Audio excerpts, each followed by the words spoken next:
don't want to do anything to scare your children. That's the last thing we want to do. We don't want to scare anybody.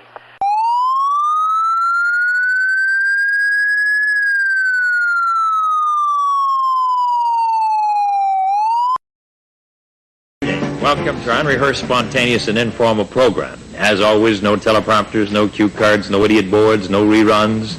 Just plain ad-lib conversation in which we try and tell it like it really is.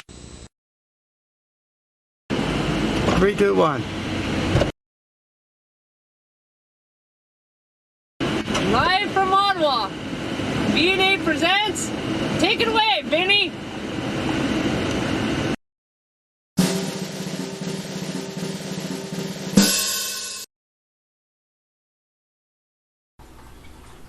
Good evening, North America. This is Vinny D. I'm bringing you this recast of something that was taken down by YouTube. Okay, we took out the part that YouTube didn't like, or it wasn't YouTube that didn't like it. It was actually somebody from a major network. Okay, and the funny thing is, we were promoting this person, you know, on from this major network. Okay, now let me ask you people a question. You go and you tell your friend, you know, buy it at Giovanni's Pizza. I'm just using a name there. Buy Giovanni's Pizza. It's a good pizza, okay? And then Giovanni's Pizza tries to charge you $4,500 a minute for telling your friend to go and eat at Giovanni's. That's crazy, you know, promoting Giovanni's. And that's basically what this network tried to do to us. We're promoting their person and their people. So they go to YouTube and they don't like it. And they say, you know, and I don't know if it was the network or the actual person that we're showing from the network. I don't know. I don't have a clue. All I know is our boss told us just hell with them. Don't even say nothing. Don't even help them anymore in any way, kind of form. So that's what I'm going to follow Mario's advice on that. Amy agrees. You know, we were nice. We helped the people out. We tried, you know. One of the people said, do something nice for somebody, you know, without going through organization, you know, like, for instance, if we were to help these people out, you know, through an organization, we go to the press organization they belong to and help them out and everything, which kind of what we're doing, helping the network they belong to out or their sponsor, whoever the hell it is. And then I called this person, well, not this person, well, I called the person, they don't answer the phone, but then I asked one of their friends, and they said, no, it wasn't them, it was the network that done it. You know, I don't know what to believe anymore, and I don't care. I'm not into that. I'm not into YouTube stuff. And here's the strike from YouTube. You're going to see, watch it right below the arrow. The YouTube wants us to go to some copyright school or something. Okay, if you look at this, now there, see where the little arrow is in the bottom. I moved the arrow so you can see it a little bit. Okay, but right below the arrow, this says, you know, there, if you go to copy, I'm not going to no copyright school. You know, none of my people's going in a copyright school. Hell with YouTube. You know, how can they dictate what free speech is or anything? And as far as this network goes, they use stuff from my godfather and my mother's stuff. But it's okay for this network to use that. You know, I should charge them $6,200 a minute, or every time they show. They've done a documentary on the Detroit riots and some other stuff that they use some, you know, my mother's footage in, and some, you know, loose stuff in, and I don't, you know, my godfather stuff in. How in the hell can they do that, you know, but it's okay for them? What's good for the goose should be good for the gander, and they only screw themselves because all we're trying to do is get them a Canadian audience, you know. I talked to the young lady, she was halfway decent, but, you know, I could tell, I got this vibe from her that, you know, the one that's in charge, I got this vibe from her that she was all high and mighty, or, you know, better than anybody else, you know, oh, I'm from this big network and everything. And that's the kind of vibe I got, you know. And, you know, I said I'd do a proposal, you know, do this. But now Mario and the management, the board of VA says, don't even worry about it, just don't help them out anymore. And I agree, you know, because a friend doesn't do that to somebody, put a strike on them that hurts their reputation, hurts them. And we didn't do a damn thing wrong. These people would try to help them, you know, and this is ridiculous. Anyways, I'm going to switch back to myself now, so not that I'm glorifying myself, but you can see. And then what we're going to do is rebroadcast this thing tonight, and in this you're going to see what happened during the POAC hearing. This is why it's so important. They took down something because they had their stuff in it. We just went through and edited all their shit out. You know, it's not shit, it was actually good stuff we were trying to promote. But beat that as it may, it's all gone. So I hope, you know, everybody's happy now. You know, you don't get promoted in Canada, you don't do this. Anyways, what we're gonna do is we're gonna go on with this. I speak like Lou does. You know, I just say it flat out. I could give a damn what anybody thinks.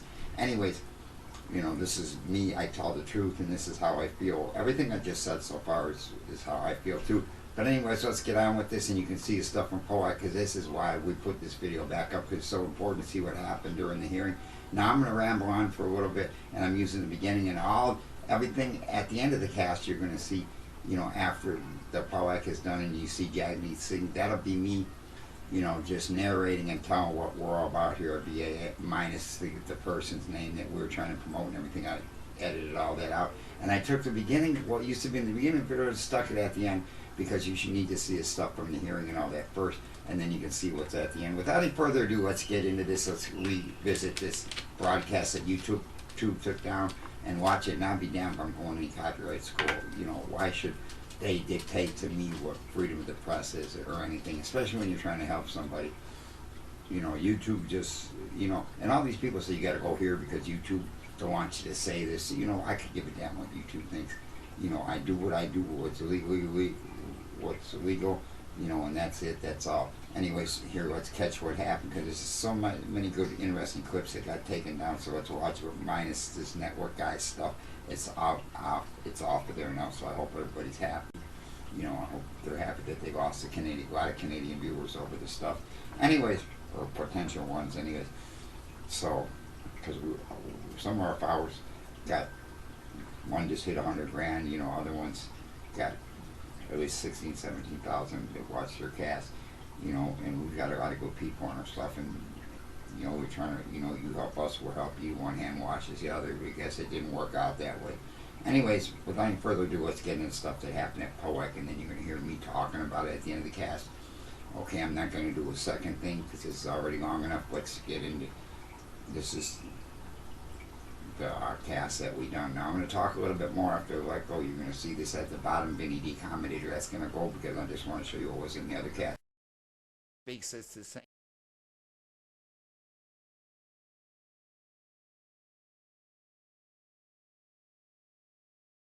Speaks it's the same way. You know, Tim Pool pretty much does that. Well, Tim's got a little bit of script, you know, outline anyways from what I think, what I heard. You know, Steven Crowder is a Canadian like Ted Cruz. You know, he just got tired and went down there to the States. Steven Crowder also was with Mainstream and decided to break white because he's tired of all the bullshit. Steven Crowder is a very intelligent guy. You know, a lot of these people that, you know, are like comics like Warcampaign, Steven Crowder, you know, they're actually very intelligent people. I'd hate to get in a debate with some of them, you know, especially like Steven and whatnot, even though they can be comical, they actually are right down on action like Ben Shapiro or Jordan Peterson, you know. And you got old school reporters like Rex Murphy, and Rex Murphy's more the true journalist than a broadcast commentator, but he does damn good at broadcast commentating too when he's got opinion. You like, I assure you guys, or I hope you guys have seen some of Rex's and Jordan Peterson's cast. Okay, I'm rambling on here, but I'm telling you some important stuff. And, you know, it's a shame that it's like that way. Like in the States, we have unalienable rights. In France, a citizen has unalienable rights. They come from God to the citizen. Napoleon ensured that. Napoleon actually believed in God. And the first thing Napoleon did when he came to power, you know, because he knew, just like these leftists know, that's why they're trying to destroy it, that the church and the family is what makes a nation strong. So the first thing he did when he got back to power is, when he got in power, when he was in power in France, he gave the land to the church that the revolution, all the leftists of his time took. The first thing that guy done was give it back because he knew that it'd make the nation strong. And that's why these leftists are trying to attack this, and they're going down. All these failed radicals of the 60s that wanted instant revolution, everything, you know, like the Black Panthers that I viewed, you know, during the riot in Detroit and everything. They wanted, in FLQ here in Canada, they wanted a violent revolution. They wanted immediate and change right then, and they saw that people weren't going for it, and they were shunned. So what they did is snuck in there to the educational system and everything, and they decided, well, we're just going to infiltrate it through decades. Roman Baber was talking about it at the first conservative debate at the Shaw Center here in Ottawa. They just snuck in and started to infiltrate, and then you got the communist infiltrators, you know, and whatnot. And for the education thing, they're teaching the kids that, you know, they're trying to destroy the family through all their teachings and everything. They're trying to destroy the church. Our pastor at Biker Churches was saying how, you know, people, the leftists are trying to destroy the church because they know that's why they tear down the statues and everything. They know that if they erase the history of a country, they set the kids against the parents. You know, that's why they teach the kids this shit. It's not so much, you know, to teach them how to be LGBT or homosexual or anything like that. It's more it's also the fact that they go home and they argue with the parents. This is what I learned in school. The teacher at school would say, kids, don't listen to your parents. You know, I personally heard this before. If you watch the libs at TikTok and some of the stuff that Tim Pool's put online and other people's put online, you're going to see is they purposely tell your kids not to listen to you and everything. Thank God my kids are grown and they went to a school where they learned about, you know, the Constitution and, you know, rights of the individual and, you know, good morality and everything. These people today, and look, this clown with the mask doctor there, she got elected under the school board. God pity you guys as kids here in Ottawa. You know, I can't believe that. You know, Roe brought that up. He's showing pictures of her, you know, and she's one really bad influence on the children. I'll put it that way. I don't want to call her out of her name or anything. You know, and it's not to say that every leftist idea is bad. Even, you know, like Andrew Scheer and Pierre Poilievre believe, you know, and I talked to Andrew pretty extensively at the first Shaw debate there. You know, and as you see, sitting right next to Pierre Poilievre in the Parliament, I talked in these how can I say, oh my God, my friggin' sound went out. Okay, sorry about that, people. The audio was screwing up on me. I hope you can hear me better now. Anyways, I've been down there at the hearing and everything. I went down there because it's important to know, to inform Canada what's going on there. And me, I'm not just going to watch it on some friggin' live stream of it. I'm going to go down there and see what the hell is happening. You know, I know most of the people down there anyways. You know, Tamara, she's awesome. You know, that girl cares. But she's like the Joan of Arc of Canada, eh? You know, she's like Jimmy Hoffa of Canada. You know, we even got her a custom-made shirt with Jimmy Hoffa on the front, flipping off Robert F. Kennedy there. You know, and you know, in my opinion, you know, Jimmy's probably rolling over in his grave. My dad used to work for Jimmy Hoffa, you know, and you know, there in Detroit, and you know, I seen it all, you know. And there was a day when the unions, you know, even here in Canada, the NDP used to represent people, you know, the working man or the working woman. And the Teamsters, you know, they weren't even up here during the convoy. You know, they could have got a lot of recruits and everything. They didn't use their, you know, they were stuck on stupid, I guess. They didn't use their thing. But yeah, I feel, you know, Jimmy's probably rolling over in his grave. Actually, Justin's dad, Pierre's probably rolling over in his grave too about the shit his kid's doing, you know. He's probably calling him, what, did I raise a moron or what? Anyways, you know, Jimmy is probably in that lead truck of the convoy, his Spirit, you know, or riding shotgun in the fuck Trudeau truck there. Sorry about the swearing, but that's what the truck said. So anyways, and pretty much that's everybody's opinion in Canada. Justin's and his people, you know, are saying, you know, if they think they got a chance of winning this election, it'll be just like Biden won his, with little skullduggery thrown in. You know, Glenn Beck explains a lot about that, you know, and we do too in this special broadcast. If you look on our channel, it says how the dark money funds everything, and Trudeau uses it, like I told you earlier, to put his power. I think I told you earlier, they get the money, and then they use it to put their people in there and to stack the court in the Senate. And then what do? They just, after they win, they just give the money right back to Soros and George Wise Fund and organizations. Right there on the corner, right down from the hearing, inside a hotel is the Nature Conservancy. That place gives all kinds of dark dollars through the back door, millions and millions of dollars to Trudeau and whatnot. And how they do it is they funnel it. Glenn will explain that through other funnel organizations, you know. And, you know, Soros and Wise, they got Arabella Advisors, which is a profit corporation. Gwen's going to explain all that, and you people will be shocked. And the same organizations Gwen's talking about, like Demand Justice, Project 1630 or whatever it is there, Demand Justice and all that, they're the ones that write the short lists and tell these politicians in the States and Canada what to do. When the same organizations are here in Canada, they just Canadianize the name, you know. They're the same ones are here. You can see them in a building on Bank Street, which we done an expose at. And if you notice, just like that building in Toronto did, they took off all the names of the organization off their directory. You know, they have this movement directory. And that movement directory kind of hit them at first when they were still on there, but they took them off so nobody knows what the hell is in there. Why do these leftists got to hide? You know, they know what they're doing is wrong, so they're ashamed to show themselves. They might run their mouth, you know, and attack like the woman that came down there to Tupac and to Howard's CBC protest there on Spark Street. Wow, and then she's got the audacity to hit somebody. That ain't right, you know. You listen to what they say and have a debate with them. During that thing, I even invited her to come to the studio, and we're let her have her say, because we'll hear anybody. The other day, you're going to see at the end of this, I even talked to Jagmeed Singh, who said that he wasn't a coward like Omar Al-Jaber there. You know, here talk to conservative reporters, you know. But even so, I think Singh's scared of Rebel News too, and, you know, I don't blame him. Rebel News, that new kid, I call him a kid, he's actually a young man, William, he's pretty aggressive, you know, and whatnot.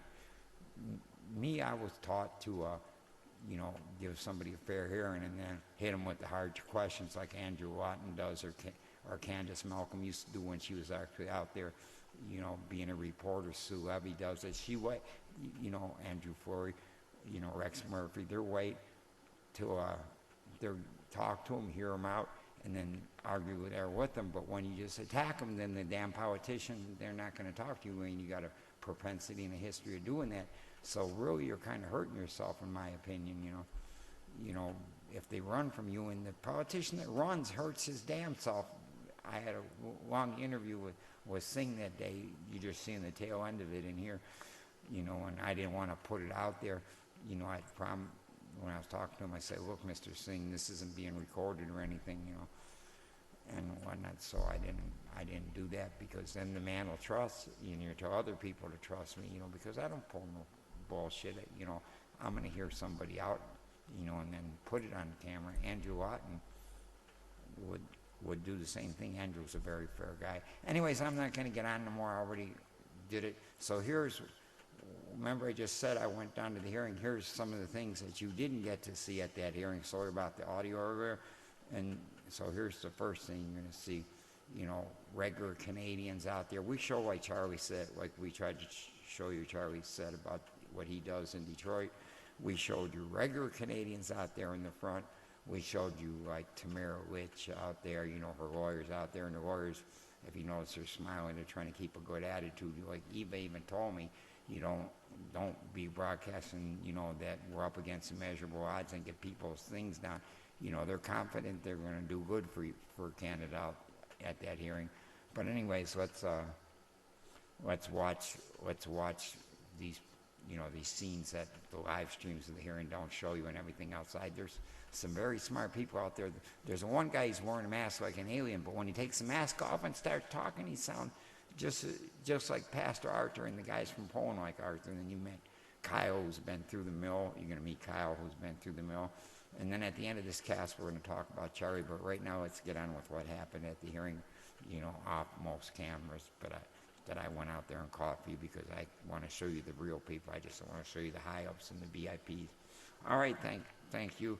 And let's get on with this. Here's what happened, the stuff people didn't see. Thanks.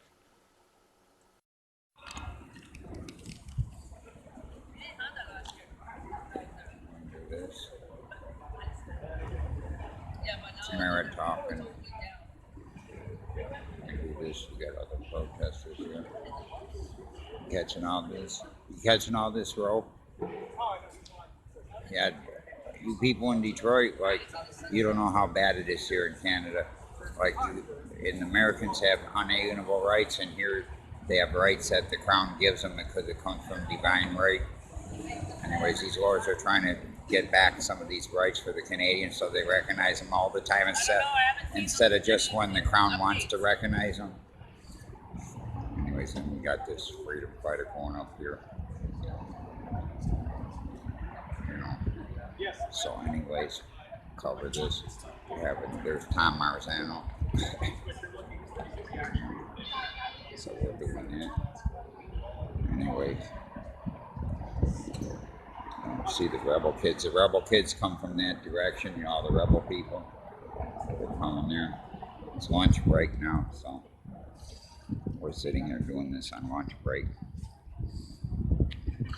That's one good thing about Tamara. She always converses with people. She's not allowed to give any interviews, but she can talk to people privately, especially in the presence of a lawyer. So what's going on now? There's a lot of construction going on around here.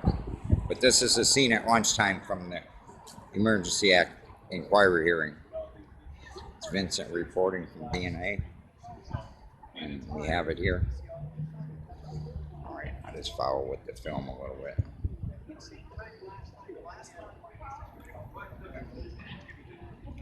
Because my hand is kind of hard to hold the camera. I could plug up the big microphone. I'm just using the microphone on the pad that I'm using. I'm actually using an iPad to film this instead of the news cam.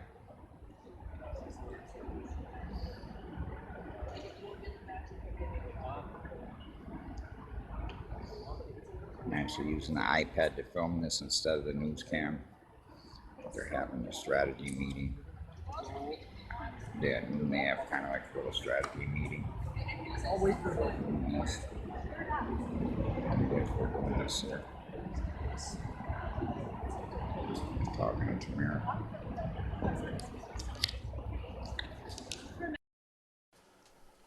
Okay, I switched cameras again. That was a look at the VIPs, you know, that Rebel shows you and everything else, but you deserve to see that, how they're relaxing, how Tamara's in a good mood, how the lawyers are smiling and everything, because they're confident they're going to do something.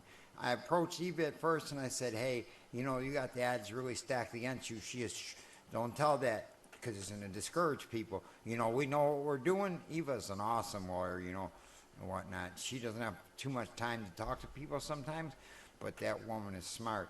Anyways, so now you saw that, and we don't only draw on that, you know, like some of those journalists do, you know, but you deserve to see that because you love them people, you know, if you're a freedom fighter and everything. But what we're going to do now is just show you the regular Joes, the regular Joe citizens out there, you know, people that's been beat by the police and everything, stuff that a lot of times get passed over by, you know, more higher up, or not higher up, but more some media that claim to be, oh, I'm a journalist and everything. You need to get with the damn people sometimes. You know, the regular people, the smaller people, you know, the working guys, the regular Canadians, you know, some homeless person in the street. Talk to them every once in a while, you know. You know, them people can vote. Them people got an opinion, you know, and you got to look at the lower social stations in the land. Anyways, I'm going to change the camera to here because it's clear. Okay, now, you know, you got to look at them people sometime. I just wanted you to see the emotion in my face. That's why I had it on the other camera. Anyways, now we're going to talk to a guy named Kyle. Rebel did cover this guy. You know, he got beaten, he got drug and everything. Other people covered it too. He's been around since day one of the Freedom Convoy. The man is very intelligent. He's a young man compared to me anyways. And he's very, very intelligent. He's educated. And, you know, some people have accused him of stuff in the past, you know. There's a lot of suspicion and jealousy, like in any group, you know, in the freedom fighters there and whatnot. But so far, Carl has proved himself for me. He's offered to help me before. He has helped me before. He can do good camera work if he feels like. The guy will make an awesome reporter, actually. But let's hear from Kyle right now. I don't want to keep going on because I got a lot of narration in doing this. But here's Kyle. We saw him out there, and then you're going to hear from the alien. I call him the alien. He's actually a Polish guy, and the guys might look a little bit weird and stupid at first, but the guy's got a brains. We'll get into that later, but for right now, let's go see Kyle. So without any further ado, let's see Kyle. Okay, thank you. I'm going to interview this Canadian. He's been here since the first day of the convoy, pretty much. You want to tell America how you feel about this as a Canadian? You feel this is fundamentally unfair, the way they got this deck stacked against these people, all the leftist witnesses they're calling up? Well, I'm not the only one who thought it was odd that the Prime Minister himself, the one who is under investigation essentially after this, Is running the hearing. is running the process. He's allowed to ask this question, ask this question, ask this question. So he's allowed to lead the inquiry. It seems kind of flaccid, in my opinion. It's kind of like the Catholic Church running the Inquisition. Right? It's kind of brutal. Yeah. Yeah. And you're Canadian too? Yes, I am. Yeah, I've seen you before around at the thing. I've seen Andy Lee talking to you. I've seen Bethany talking to you. Yeah. Finish that show. But this guy right there, I got the camera point on now, he's battled it with the cops. They've beaten him up. They've dragged him away. They dragged him to Toronto and he's back. Toronto's what, 500 miles from here? Something like that. Yeah. This guy's here every day almost. You know what it said? This is no word of a lie. You know what it said in my jail cell in Toronto in 14 Division? My jail cell when I got in there. They had your name there already? No, somebody had carved into the metal, the paint, the metal door, the paint, with something they'd carved, "Pray to God, the living love most high." Yeah. So trust me, I prayed to God when I was in there because I didn't know what was going to happen to me. I didn't know how long they were going to keep me in jail. When you're in jail and you're listening to other inmates say things that means that, oh, everyone here is pretty familiar with jail. It's not a great place to be for someone who's not intending to be there in life, right? Jail's a terrible place for someone to be. And the people that got arrested a lot of the people that got arrested like you, it wasn't hey, here's a personal reconnaissance. You can go. No, they kept you out of the mix for at least a day. And other people hit the court and they get out the same hour. Kind of like they either if they beat you up too bad, then they can't arrest you. They have to just tell you to go away. Yeah, but if they beat you up just a little bit, then they can arrest you. They took at the convoy after they beat you up. They just dropped you out of town that day. Well, I was released because I wasn't really dressed for it, so they let me go and they said, okay, well, don't come back. But I just came back about an hour later and went to the front and started giving the police shit for standing by while a bunch of tactical teams grabbed civilians, unarmed civilians, who probably would have thought the worst thing would happen is that they were get grabbed onto, turned around and arrested, not beaten, had the hell beaten from them. I don't think anybody assumed that was going to happen at all. I mean, I lived through the Detroit riots, and this was like a kid's this is like a kid's pleasure. Everybody's happy after being out 2 years, so they sure, I'm out now. Look, they're not arresting anybody. I'm going downtown and enjoying, seeing other people and doing everything. After being locked up 2 years, you don't want to sit at the house. Anybody, if they pulled this shit in the States, it wouldn't have been peaceful like this. I was through Ferguson and whatnot. Faith Goldie was down there when that happened, and it's just crazy what's happened. Pretty soon they should get out. The CBC's allowed in there. I could go in there, have a press pass, but I'd just wait. I'd be okay with having our American brothers and sisters come here to help us. Yeah, a lot of them. Come on, boys and girls. A lot of them's worried about crossing the border though, with all this crazy restrictions they had, and a lot of them don't have a clue unless they see the news what's going on. Tim Pool was showing it for a while, and it's a shame how a lot of Americans disfocus from this. Come to see us, brothers and sisters. Come. Exactly. Yeah. Okay, well, they're doing because something. The thing is, too, the more Americans that were here, the police would really have a really hard time it would be an international incident if they started arresting and beating up Americans. But I'm glad, Americans, come on. I'm glad there was no violence here. Even though, like I said to a couple of people, if they would have locked their arms and just pushed forward without throwing blows, a lot of them would have got hurt. But, they would have won against the police that day. That's what I'm feeling. Not be violent, just march forward like Nelson Mandela style or Martin Luther King style. And they didn't do that because Canadians are programmed to be nonviolent whenever possible. Get them in a war, though, and they're winning the battle usually. Yeah, well, on D-Day, the Canadians give the Nazis hell. Yeah, I guess we'll see it just sort of seems like after the last couple of years with everything that's gone on, that things, that the crimes happen and that they won't be caught up to for a long time, if at all, right? So Can you hit my button there again, John? Hundreds of thousands.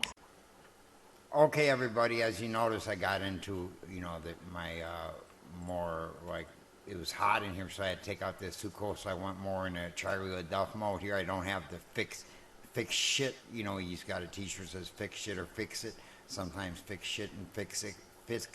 These two different logos there, because he strongly believes in fixing the country, like Lord used to do and everything. And so do I, in Canada, everybody is fighting for freedom, wants to fix stuff. And most Canadians want to fix stuff. They don't like going to the friggin' gas station and the grocery store and, having to shell out like what they shouldn't have to shell out. If people would do the right things like used to be done, like Harper and Trump done, where the prices were low and everything. This is ridiculous. This first thing Biden did when he got in office, cut off the oil, screwed up Canada's plans to have a good economy and everything. Hopefully, Poilievre, when he gets back, can work with all these Republicans that have been winning these elections and everything. Well, we hope there's not too much cheating us here at BNA in the United States. Even in Canada, they put it's unbalanced and they kind of like cheat by giving. The Liberal Party gets way more than the Conservative Party here, Justin Trudeau through Soros and all them.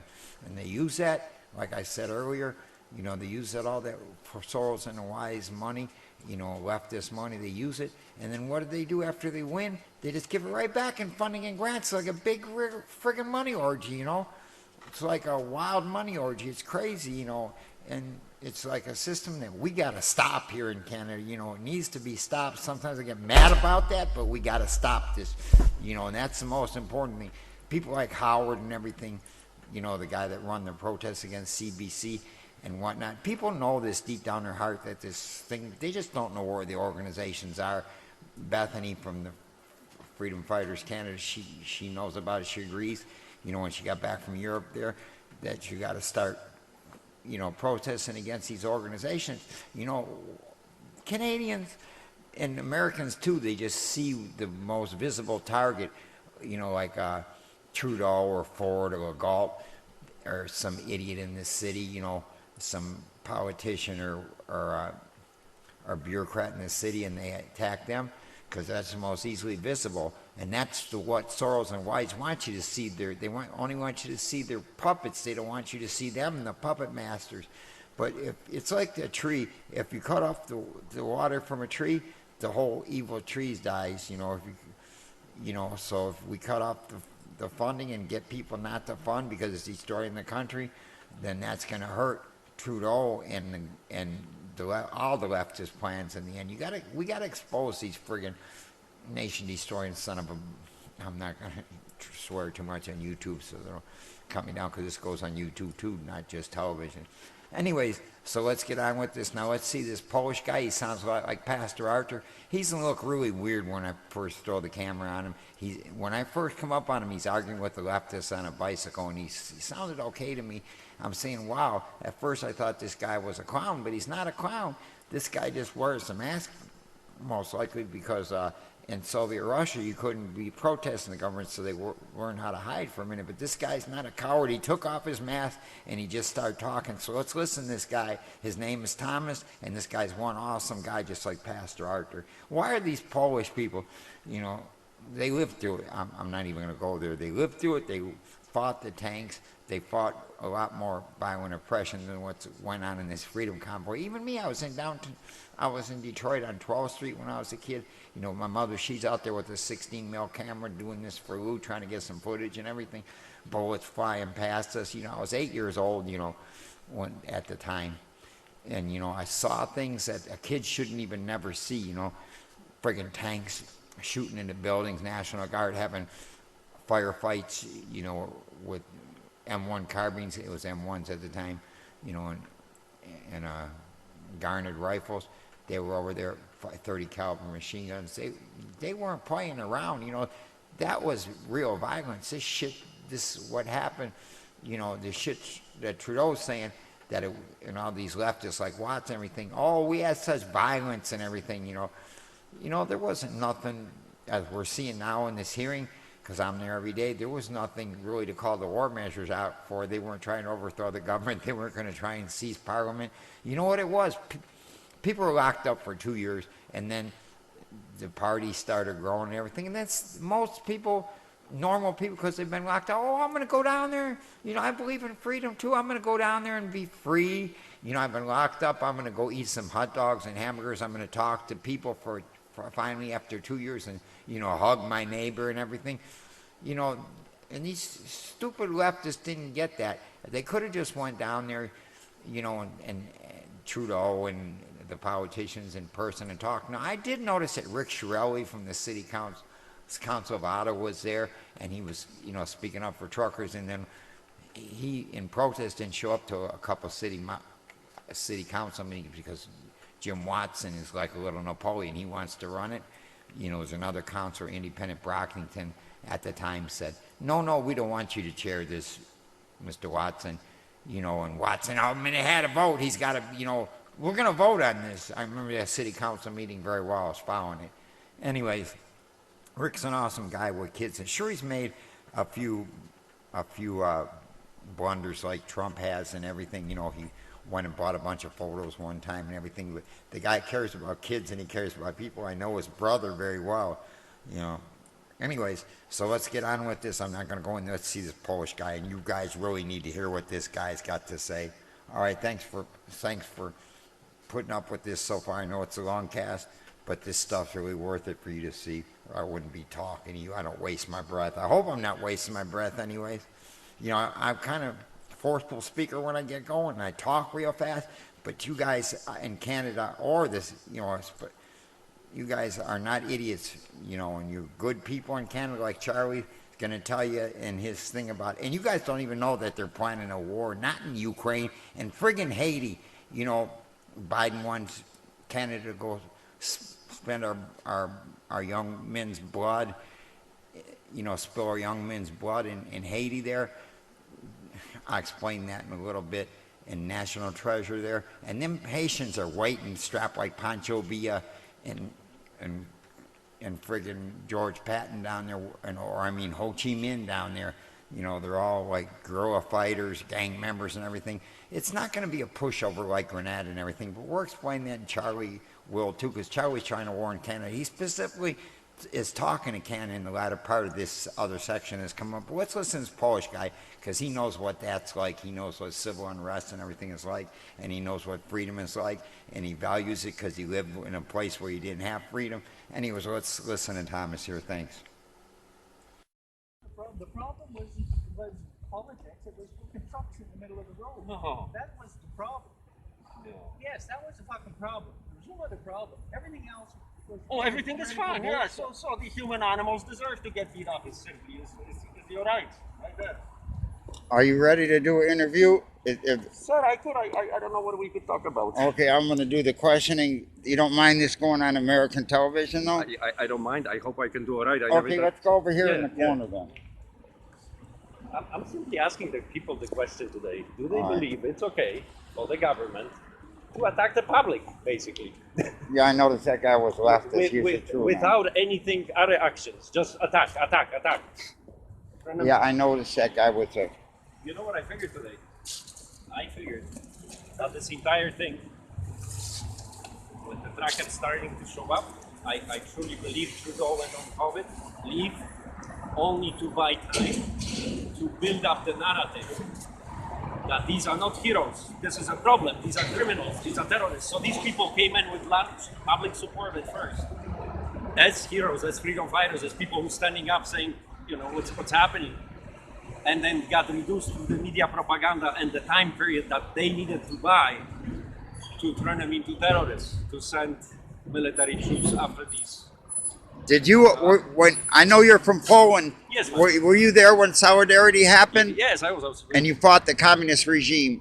Well, as far as a 12-year-old can fight. Yeah. But you saw it all. You experienced it, and it was. Yes, absolutely. It was pretty much the same thing there as what's going on now here. You can say there's a lot of similarities. I don't know if you're aware of this, but back in '81 in Poland, the communist regime declared the martial law on the people. Now the first so-called Western leader or leader of the Western world was actually Pierre Trudeau. Yeah. First one to support martial law in Poland. He was clapping.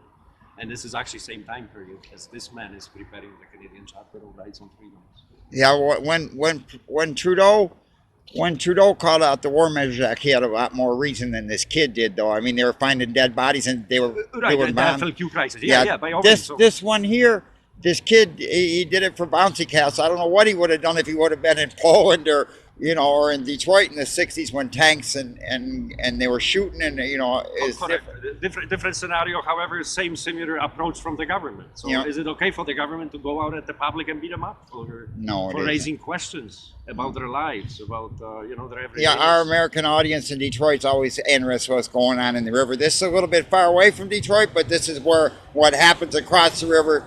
This is the cause of what happens across the river. Right. And they blocked off the bridge there. Right. So there might have been some tense moments, like you said, at the bridge. It was, and that is only showing you the larger support than just the group here in the tracker group here in Ottawa itself. It was nationwide. Bottom line is, in my opinion, the government did not anything to resolve this issue. I would think these people are there to talk issues out, to use diplomacy. None of these things. Do you believe? Canada was founded on the divine right of kings, like that God gives the crown or the king all the rights, and then they pass it out to you. Right. But Polish people and American people like Pastor Art, they believe that God gives the rights to each person. To each person, and that's the problem here in Canada. Yes. You have one rights this day, you have another rights this day. Whenever they decide, what rights to give you, that's the problem here. That and a lot of the people aren't elected, they're appointed. In general, the crown findings, like the foundation of crown monarchs and stuff, is a lord and servant idea. Yeah. That's why we've been taught to serve countries. This is our biggest thing, to do service. It's funny how people don't live through stuff. It takes experience to live through it. Like you lived in Poland, I lived through the Detroit riots. Okay. It's people need to know and feel it sometimes, or listen to people that's been there. Right. You're not doing this because you don't know what's happening. Just like Pastor Arthur, he lived through it too. Right. Oh, we've seen the tanks. We've seen all that. I mean, if you look around, this is actually very easy to observe. For thousands of years, for humanity has been living within some kind of systems, be it monarchy, empire, dictatorship, democracy. They're actually all the same thing. They just take different angles and drag them apart. But in fact, if we observe, there were no. It all boils down to the basic human things of greed and power. I agree with you. And it's wrong. And just one guy out here, outside of the thing, is good. Are you keeping tab of what's going on there on the phone? Somewhat in the afternoon, I'll catch a portion of it, get some opinions. Well, if anything, these proceedings will only, and these testimonies will only further show that the federal government was never interested in solving it, in addressing. Yeah, because they asked the one guy from the OPP, were you trying to close down the occupation of the protest? And he said pretty much like the protest, and then he said that you can have protests afterwards, but every time there's a protest that's by conservatives, the police are there to try and knock it down. But it's okay to have the abortion protest, pro-abortion. Yeah. It's okay to have all that communist protest. Well, just a few weeks prior, we had the Black Lives Matter movement. It was also like a global movement. Yeah. People were knocking statues here, painting statues. Yeah, well, that's part of the deal. Well, you lived through communism, so in order to build their socialist utopia, what they want to do is destroy everything old so they can build it up the way they want and new. That's their play, and they're doing it the Long March way by putting all these educators and intelligence.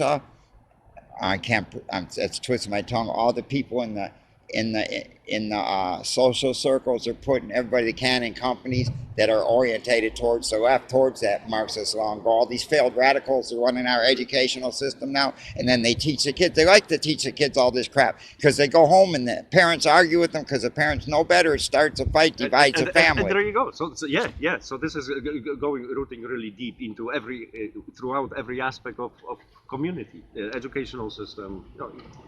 That right there, I'm looking at his sign now, that right there where it says Justin Trudeau Dynasty 2, that's pretty much the truth about things too. The dynasty, he feels that he's got a right to rule by dynastic right or something. I think these beings are not leaders as they like to present themselves, because they are not leading. They are not fathers of community, Canadian community. They use force. They beat people up.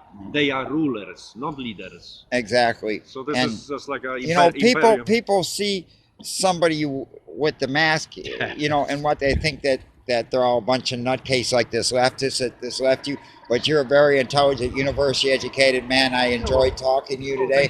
And we'll talk more. I just have to think up the right questions that the public wants to hear. We broadcast to the Canadians too. So fantastic. One thing to go with the American audience is you guys have a much better system than the monarch system here, because within the monarch system there is absolutely no human rights. So maybe. Well, they say you have rights, but their right supersedes it. Well, the thing, yeah. Well, so the thing is, the human rights only became about a couple hundred years ago. So we went through thousands of years of being dominated by exactly rulers. by warlords. Yeah, warlords, landlords, and all this stuff. So these human rights is actually all we have as a now you had some kings that were fairer than other kings and more just, but it still boils down to power and rulers. You're right. So the story begins. This is actually easy to observe when we look at Europe before kings. Yeah. So Poland was like a bunch of tribal people, whatever. Yeah. They had their own little community. Yeah. Everybody had their house. Kind of like the Vikings. You could say. They didn't have act of ownership. This was your house. Everybody knew. We built a new one if you had kids. Yeah, you didn't have to sign a paper for it. No act of ownership. So one day, this military unit shows up with a king surrounded by army. Yeah. And he says, I wrote the law here. According to this law, I claim this land and everything that is on this land, because it works on land claims. And then he introduced the act of ownership, where he was the only owner of everything. Yeah. Had a right to Bitcoin, which is also big. That's the entire financial system today. Bitcoin coin. So these are all tools of authority that the king and ruler brought onto the people. The idea here is all this expansion does not happen in the best interest of the people. It's not there to make them free. It's doing the opposite. Have you met Pastor Arthur? Have you met Pastor Arthur yet? I have. I spoke with him on the phone a couple of times. Yeah, he's very. Back a year back. Yeah, he's very good. I feel sorry for what the persecution he's been under. Yeah, I hope they don't persecute you there. So it might be a good idea you wear the mask sometime. Yeah. Stay here. Okay, I got to get back into this emergency hearing, but I'll try and come out and talk to you some more in these next couple of days. You're out here every day, and that shows just one man. Sometimes it takes one man with one step foot forward for the group to do. And it's the most I can do myself. Yeah. You're doing all you can. At least you're doing something instead of sitting on your ass. Yeah. All right. Human rights is all we have. Without that, we can just kneel down and say, yes, Lord. I didn't even get your name. I didn't even get your name. What's your first name? Thomas. Okay, Thomas. Okay, thank you. I'm Vincent. What's your? Oh, Vincent. Okay, yeah. All right. Pleasure meeting you, Vincent. Okay, thank you. Yeah. Okay. After this interview with Thomas that I just had there, I told him the prerequisites. Yeah, this is going to go on television. The whole continent's going to see it, maybe. Anyway, or the whole world, North America, hopefully for sure, and at least everybody in Canada for sure. Okay, so after this, I went back in the hearing, inside the building. I had to go, everybody goes in there. The public's welcome in there too. Any Tom, Dick, or Harry, or Jane, or Sally, or Sue is allowed in there. But you got to go through airport security, and they're pretty, type thing, X-ray. They're very, very stringent. It's a professional, security group. It's a private security group, but they always work with the government, and they're trained just like, anti-terrorist security is trained pretty much. They're really down on their job. I think they could even carry guns, in some circumstances. I'm not sure, but they're not your regular rent-a-cops, okay? Anyway, so I go back in there, go past the thing. I'm kind of ticked off at the media accreditation people there and everything. Here I got Fox News hanging, my old Fox News card hanging around my head, around my neck and everything. WKVD anyways, because we got a lot of donated equipment that they donated us, and that was part of the package. And what we did is just made some VNA cards out of that, for our media group and everything. So anyways, I went back in there. I passed the media accreditation. I passed the security. I went back in there and I sat down where I usually sitting back at Tamara, Tom, and Keith, and Eva, and all them. So I sat in there because I like, and so does this kid from William. That's one thing I appreciated. This young man from Rebel. He's like a real reporter. He gets right in there. He don't go in the media room too much. He goes in there to catch the live stream because he's got to feed it back to Rebel headquarters and everything. But he will sit down there with the people.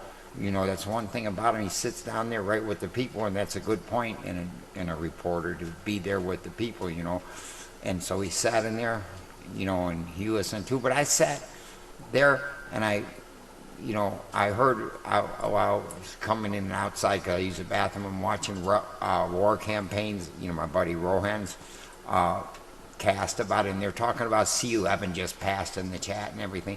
And I'm saying, oh my God, these stupid idiots. I'm thinking about that, and I'd seen something by Charlie LaDuff about Haiti, we're going to get in a war. So I said, I'm going to go ask these people about that. I'm going to go catch Andrew Scheer or somebody down there, So I went down there. Michelle Rumpel walked past me, and she was moving so fast I didn't even see her. I think she was ticked off about what had happened that day. Anyways, with the bill passed and everything, because she, even though she, done some weird things, she is, conservative, and she's in her freedom. Anyways, so I went and told Tamara, I whispered in her ear, I said, Tamara, I'm going now. I'm going to ask these actually, I told her, I'm going to ask these son of a bitches why the hell they're stuck on stupid and pass this bill. And she said, basically go. So I went, and I wanted to find out why. I don't even think Tamara knows that a war started. I told Tom about it, Tom Marzano, and he looked at it, and he got the information. I had seen him look at Charlie's cast, the same one I saw about it. So that's something that you Canadians really, here's my American part speaking, that like Charlie's warning you, you got to really listen to what Charlie and his Haitian buddy from the ex-New York Times guy is saying, and this Haitian guy left New York Times because mainstream is a bunch of bullshit, Legacy's a bunch of bullshit. But anyways, I told Tamara I'm leaving. I took off. I started heading towards West Block, to ask these politicians everything. And so I went down there, after hearing Charlie's cast and everything, what you're going to hear towards the end of this after you see Jagmeed say that, hey, I'm not no coward like Omar and everything. So anyways, I went down there, and I started talking to people. I talked to a liberal lady who said that, I asked her, what do you think about C11? I asked a couple old guys, and older MPs and everything. A lot of them wouldn't talk, because most of them were liberals. Liberals don't like talking when they see something like, something conservative about you. They don't want to talk, right? The liberals, and it seemed like a majority of liberals going in, and conservatives coming out, and whatnot, but I didn't catch too many of them because they were already out. It was around 5 or something anyway. So I went there, and I talked to this liberal minister. She was having a cigarette. I offered her a light and everything, and she started talking to me. She says she's not scared to talk about what she believes in and whatnot. She didn't believe,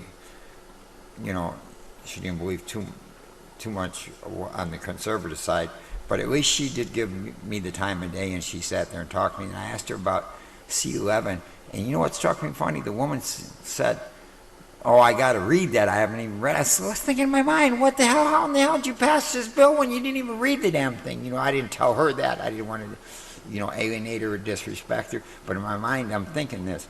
So then I'm standing there, and who comes walking up to me, who had promised me an interview before? Jagmeed Singh. I said, Mr. Singh, I don't want to have an interview with you right now, but I'm here to ask you a question. And I asked him, not so much about C11. I said, hey, do you think Pierre's kid's going to go down there to Haiti and virtue signal, and we're going to be shedding Canadian blood and a treasure down there, for his virtue signaling? What do you think about that, Mr. Singh? And he said, I don't know. You're going to have to ask the Prime Minister about that. And he was cordial about it. And then we walked and sat down and talked for, walked and talked together for a while. He stood there and listened. I mean, we had a good conversation for quite a lengthy time there. And then I'm standing on top of the hill, and the interview's over and he's going. And then I thought about that Omar algebra thing, how Omar always runs from Rebel and whatnot. So I saw him talking to some Sikh type people, you know, some Indian subcontinent type people. Of course, they were probably Canadians. I don't know if they were, if they were from India or Pakistan or whatever. But they was down there, so I walked down there, and you're going to see the clip. I called Jagmeed, and I told him, "You going to tell the American people you're not a coward and everything? Watch what this guy, like Omar and everything, and watch." You know, he says, "No, I'm," you know, and the people say, "No, Mr. Singh ain't a coward." You're going to see what's going on there, and let's hope he keeps his word and talks more to conservative media. But he's got to trust who he's talking to. You know, if you come and he knows you're going to attack and you come in the attack mode, the guy ain't going to talk to you.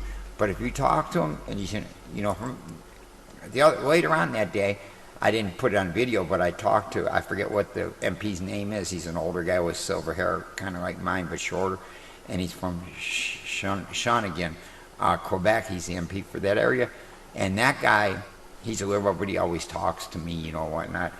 And I asked him about, you know, Haiti and everything. He told me the same thing. You're going to have to ask, you know, Mr. Trudeau, the Prime Minister, and what. And I told him about how Omar algebra runs, and he chuckled. He says, he kind of like, he told me that, you know, in his response, you know, that he said that's not a good thing, but I don't blame him sometimes from running from Rebel, you know. Anyways, he said, you know, that Omar didn't look good by that. It made him look worse than it made Rebel look.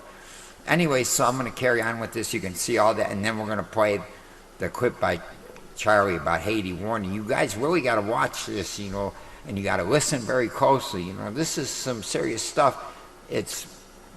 We already got enough shit going on in the UK, and we already spent enough Canadian blood in Afghanistan. We already spent enough U.S. blood. You know, just because old woke Joe wants to virtue signal, I hope Justin don't jump in the car with him and go down there. But while I've been here, they're starting to make preps forward here in Canada and everything, and it's secret. Like Charlie says, it's a secret war. You know, Trudeau don't want to say nothing right now because of, you know, Poilievre coming into leadership. You know, he don't want to screw up, you know, the chance. He's trying to advance the party from all the F-ups they did. So, but there's some stuff in the works there with Haiti, and Charlie and the Haitian guys can explain, you know, what.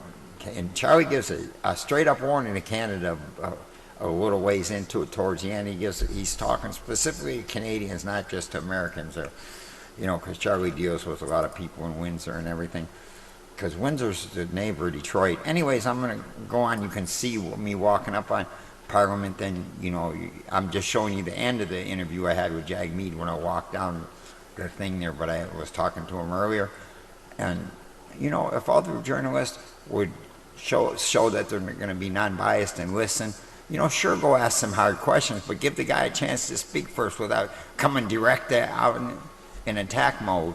You know, I don't have much sympathy for leftists, but, you know, to be fair, and, you know, you got to try and work with them. You know, like I said earlier, some of their ideas aren't bad. Even Andrew Scheer and Poilievre think that it's not bad. And don't shit yourself. Andrew Scheer's got more to do with getting Poilievre in office and everything, because Andrew lost last time, and he had some good ideas and everything, but he knows his mistake, and he helped Pierre. You see him in all Pierre's promotional videos, you know, when Pierre was running for leader of the party, and Andrew is a very smart man. He knows a lot. Anyways, a lot of people cut down Andrew and everything because he lost, but sometimes it all depends. If somebody loses on a football game or something, brushes himself off and goes and does it, maybe because of that bad rep he had, he didn't want to run himself again, you know. And Pierre, anybody with any brains knows that Pierre is one of the ones that will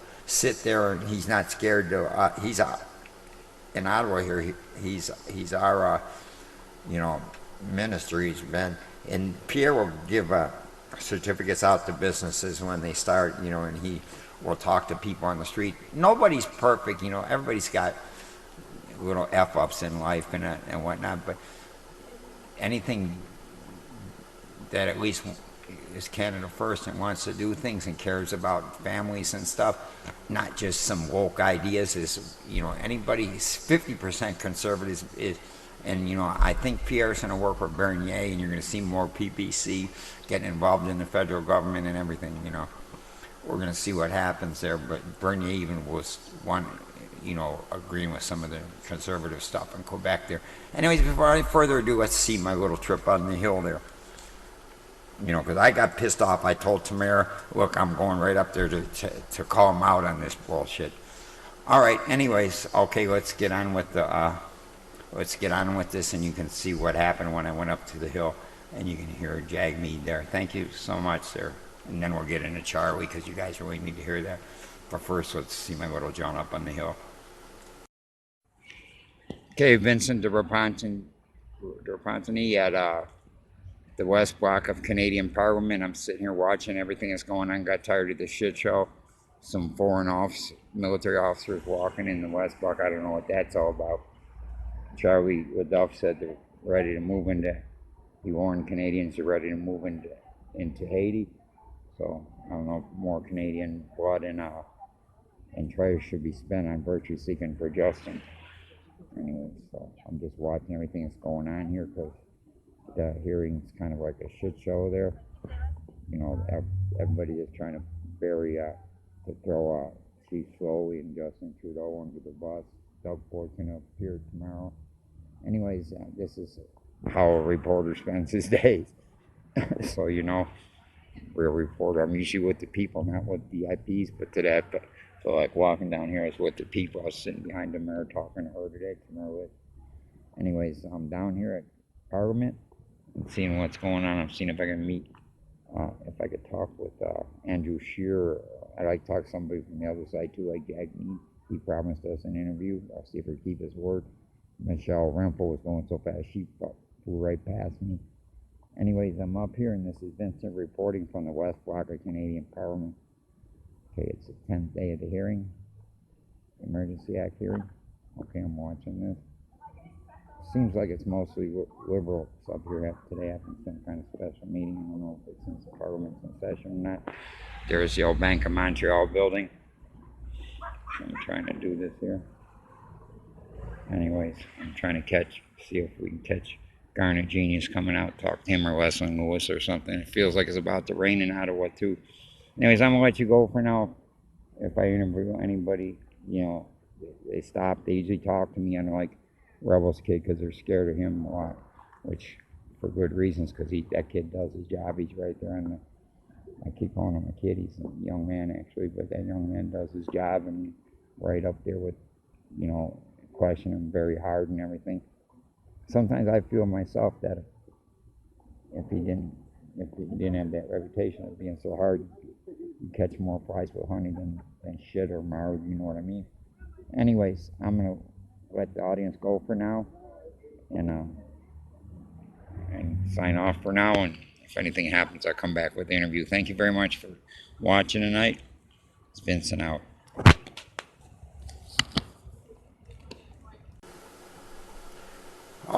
Okay, now here's a little part, you know, about Jagmeed saying he's not a coward. I'm going to show you that.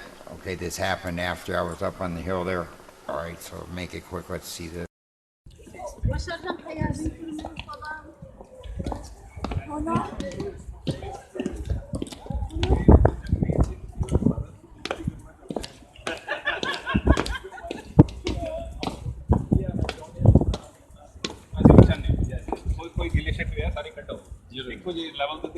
Yes, yes. Right.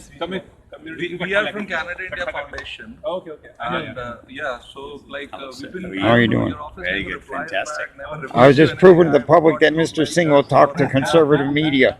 He's not scared like Omar. Yeah, we should. We look forward to it.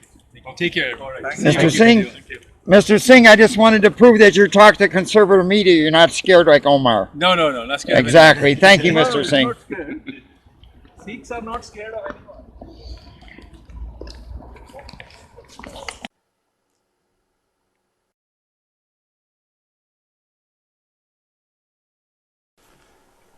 Good evening, people. Welcome to Focus Scope. I'm Vincent, the old fart that Row at War Campaign's been talking about. Okay, I've been doing this for 30 friggin' years, ever since I was 8 years old.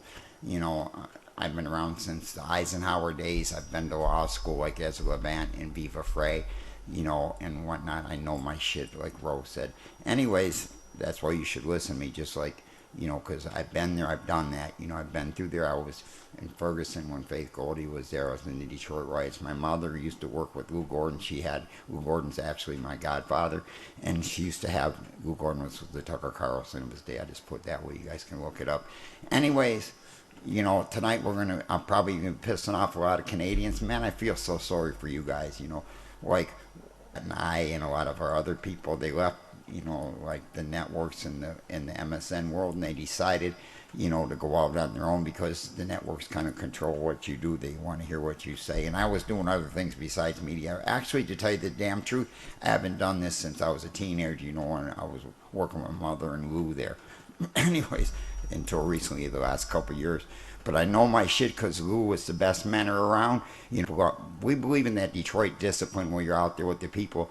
And he's talking about Detroit people. We do that in Ottawa, we do it in New Orleans, and we do it in Detroit, same as directly. But Lou schooled me directly. You know, he schooled my mother, and I school everybody else here. So does our directress, Amy, which she doesn't come on very much because she's camera shy. But anyways, we're going to get on with this cast now and whatnot. And I feel, like I said, I feel so sorry for Canada. I've been down there covering this whole thing. You're going to see some of the stuff that I caught that you don't see on those streams from the inside. You don't see what Rebel News shows you because sometimes Rebel prefers being with the VIPs, you know, and whatnot. Oh, look at me, I'm with Tamara Litch, or I'm with Tom Marizano, which is important too because you got to get the perspective from them people. But sometimes it's more important just to hear what your granny thinks or your auntie that's getting evicted from her house because of all this bullshit. You know, what you think out there in our audience. Anyways, you know, I'm one pissed off kind of guy like Roe. But let's hear, so in VNA is not just like me, Amy, and a couple of people that work actually at our studio. We're a collection of different, you know, media personnel, you know, and it's more like a guild or a union. There's a lot of us, you know, that belong to this, and you're welcome. We're taking new blood sometimes that doesn't have any television network experience or anything like that. You know, just people that's been come in YouTube and since and stuff like that, and live streaming and TikTok, and since if they got the, you know, the natural gifts like Andy Lee, she was started out on Twitter and everything, and Amy saw, you know, that she had potential in those natural gifts of what it took, because Amy's like Ezra Levant. You can tell who's got some talent and everything. You know, Amy can tell who's got some talent. So that's how Andy Lee got involved with us and everything. And Andy is awesome, man. She's got the skills, you know, and I'm not going to just talk about Andy all night neither.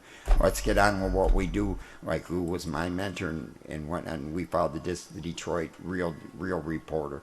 We don't call ourselves journalists. We don't self-glorify ourselves. You know, we don't write. We just broadcast. We tell you how it is. We don't use, like Lou said in the beginning, we don't use this is all ad-lib, spontaneous conversation. Everybody in VNA does that. We don't, you know, look at cue cards or teleprompters. There's no Secret Service shit in our ear telling us what to say. You know, little earpieces and everything. There's no script lying here, no idiot boards. We just tell you straight up what it is. And right now we're going to piss you off by telling you a few things about Canada. Okay, but first you can see what we do with the people and what our goal was here by seeing what's here in Ottawa. Okay, we came up here because we're, like I said, we're a bunch of pissed off people like Roe. You know, we got tired of the MSN bullshit, or, you know, and the television shit. And we left, you know, because we don't like control. CBC controls their stuff. They got the potential to do good, but the editors take out everything. They tell you what to write and say. But let's get on with it and hear what we do, because that's very important, so you get a grasp and understanding of what our purpose is. We're public service. We're not some glorified journalists. We're fucking, excuse my language, we're reporters. You know, we're real broadcast commentators. You know, we're like Clyde Dogood or Dave Live from the Shed, kind of. That's so you get some kind of level there and understanding. We just want to tell you what time it is and, you know, what's going on in your world, and we want to hear from you. Anyways, let's hear. Okay, I'm back. Summed it up of what we do, what Andy Lee does. We don't deal with just the VIPs. You know, we deal with them when there's a story to cover, or like the hearing that I'm going to every day for the past 11 days. you know, we go down there and we see the real people, we see the real thing. We just don't worry about the VIPs and everything. We want to know what the people outside the hearing think. We want to know what the people down the road think. We want to know what the people on Bank Street here in Ottawa think. Well, like I said, we're here in Ottawa because, you know, I'm Canadian. I was actually born here, but I lived my life in the United States. I served in their military. That's why my arm got screwed up. If you guys notice, I'm disabled. And I learned a lot of stuff. I've been alive a long time, ever since Eisenhower was trying to do the same thing, try about there, but it's just substitute the word Detroit for Ottawa. We care about, you know, what your auntie with the stains on her knees or on her butt, on her stretch pants. We care what the regular people think. We could give a shit less what the politicians think or what the VIPs think, unless it relates directly to your life and what you're saying, because we're a public service. You know, we're out here to help you, you know, and whatnot. War Campaign does the same thing. A real reporter like Andy Lee, War Campaign, Viva Frey. You know, Viva's been sitting a lot in the studio lately, but, you know, he got fed up with Canada. He actually broke wide, you know, and took off to the States because there's more freedom there. I'm going to get in that too. You know, like I said earlier, you Canadians, I feel, you know, I'm speaking in my American part here. You Canadians are so, you know, I feel so sorry for you, what you're going through, and it's partly your ancestors' fault for that. They should have joined that big 1776 party. You know, here in Canada, you have what's called rights from the Crown. God, it's called the divine right principle. God gives, and under that principle, they believe that the ruler or the government or the crown, you know, here in Canada, it's the crown. The crown is not the king or the queen. It's an entity all by itself. The Supreme Court of Canada explained that, or some scholars explain that. The crown is an entity by itself that represents all of the government. The French had it under Louis when the French ruled Canada. You know, Louis really had it. You know, he was an absolutist. The divine right, and this glorious revolution England had with Charles I, that it was supposed to solve all that. It didn't, because it's still down here, and it's still here in Canada. It's still in Australia. That's why those were the two of the worst places during the pandemic that, you know, got locked down. You know, you couldn't challenge what the government said. You know, that stuff don't fly in the U.S. You know, they dispense with that. They dispense with all the procedure and whatnot. You know, like you go to court and represent yourself like Pat King done. You know, they got him on process, Pat King, you know, and they get a lot of people when they self-represent. And when you go to court in the States, the Supreme Court said, you know, that an untrained attorney is supposed to be given more leeway from the court. You don't have to follow this procedure. Here in Canada, it's all, you know, technical. The legal profession is like a closed old boys guild, and if you don't do everything according to the rules, perfectly according to the rules, then they squash your case because you violate one itsy-bitsy thing, where in the U.S. the courts give you a little bit more leeway with that. I was talking to Keith Wilson and Miller there at the hearing, talking about a little bit differences thing, and Miller said that, yeah, what you're saying is true, but we get them in the litigation to get those rights that Article 1 and what's the tries to dismiss, we got to prove it in court, and they have a strategy there. These lawyers at the hearing, I've been spending a lot of time talking to these people, you know, because I feel so sorry for Canadians, the way that you guys have been treated and, you know, like that. But anyway, I spent a lot of time. They have a strategy. People are wondering why they're not showing videos. You know, all they got to do is show the videos. Yeah, I even wondered that myself, but that takes up the time they need to put their arguments and everything, you know, and they can make reference. Well, there's a video here, and that about it. Or all you got to do is watch some of it and you see the truth. Canadians know the truth. They're not stuck on stupid, you know, even though I feel some of their ancestors were, by going with the king, you know, and whatnot like that, instead of joining that 1776 party.